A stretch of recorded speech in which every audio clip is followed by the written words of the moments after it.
چھوڑ سکتا تھا. کہتے ہیں بلال بن حارث تو گیا کیوں ہے؟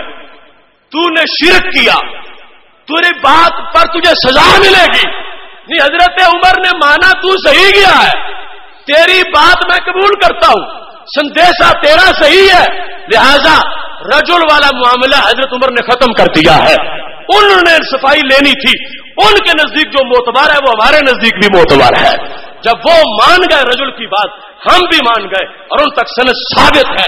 لہذا میں سند صحیح سے یہ بیان کر رہا ہوں کہ نبی علیہ الصلوۃ والسلام سے بعد از وصال ہم ہی نہیں صحابہ بھی مانگنے والے ہیں.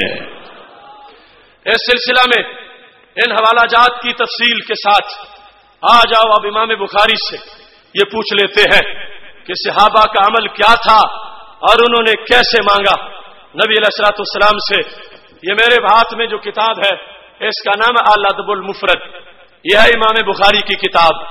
اس میں ایک باب ہے, باب ما یقول الرجل اذا خدرت رجلہ, جب بندے کا پاؤں شل ہو جائے, سو جائے, اسے کیا کرنا چاہیے.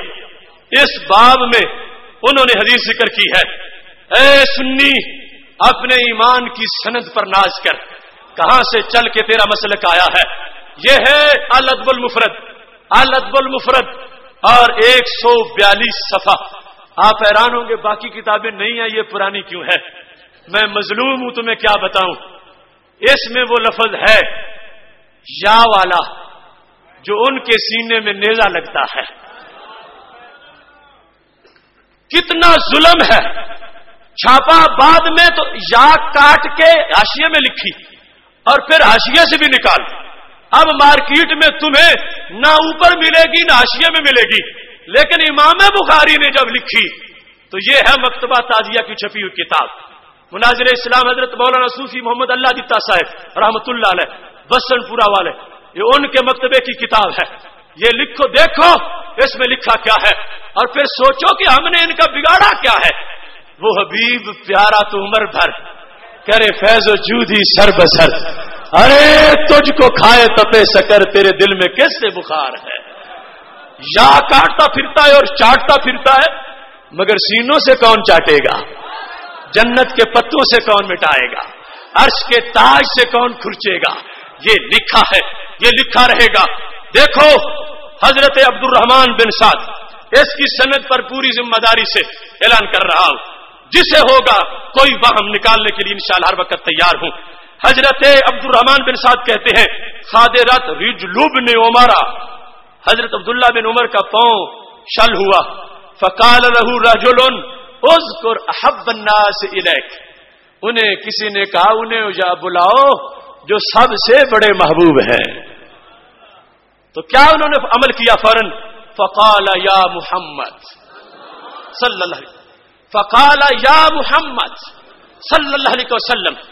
یہ بات نبی علیہ السلام کے وصال کے بعد کی ہے. چونکہ یہ جو راوی ہے نا حضرت عبد الرحمن بن سعد, یہ حضرت عبداللہ بن عمر کے غلام ہیں, یہ تابعی ہیں, یہ صحابی نہیں ہیں. اگر نبی علیہ السلام کے زمانے کی بات ہوتی تو پھر یہ تابعی نہ ہوتے, یہ بھی صحابی ہوتے.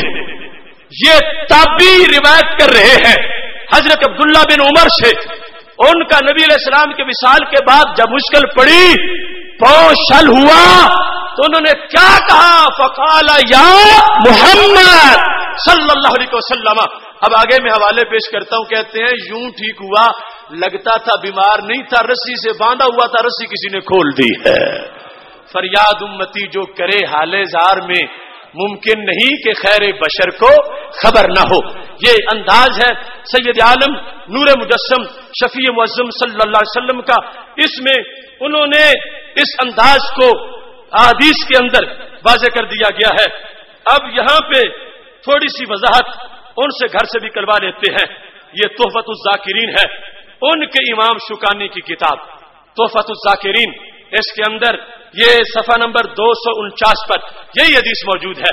اور یہاں یہ واضح کر دیا گیا ہے کہ کہتے ہیں حیثم بن حنش کننا عند عبداللہ بن عمر, ہم ان کے پاس تھے, ان کا پاؤں جس وقت سو گیا, قال له رجل اذكر احب الناس الیک, کہا گیا جو سب سے بڑے محبوب ہیں ان کو یاد کرو. فقال یا محمد صلی اللہ علیہ وسلم, اب یہاں تک وہ